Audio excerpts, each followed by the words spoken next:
જળ સંચય જન ભાગીદારી અભિયાન અંતર્ગત સુરત ક્રેડાઈના ઉપક્રમે અવધ યુટોપિયા ખાતે જાગૃતિ કાર્યક્રમમાં અધ્યક્ષ સ્થાનેથી કેન્દ્રીય જળશક્તિ મંત્રી સી.આર. પાટીલે જણાવ્યું હતું કે પાણી રૂપી પારસમણીને સંગ્રહના કાર્યનો રાજ્યમાં પ્રારંભ થઈ ચૂક્યો છે.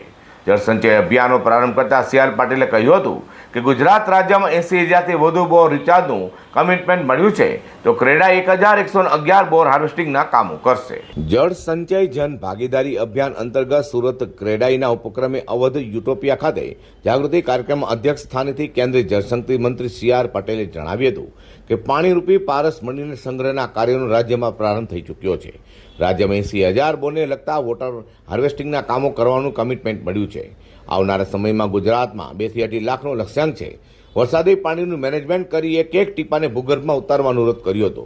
સુરત ક્રેડાએ 1,111 બોર હાર્વેસ્ટિંગના કામો કરશે. રાજસ્થાન અને મધ્યપ્રદેશની 20 નદીઓ જોડવા પણ હસ્તાક્ષર થઈ ચૂક્યા છે.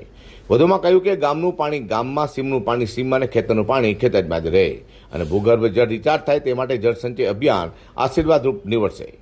14x45ના મકાનમાં 100 મિલીમીટર વરસાદ પડે તો પણ તેના દ્વારા 1 લાખ લીટર પાણીને ભૂગર્ભમાં ઉતારી હસ્તાક્ષર થઈ ચૂક્યા છે. માર્ચમાં કેચ ધ રેન નામનો એક પ્રોગ્રામ એમણે જાહેર કર્યો. વરસાદને ઝીલી લો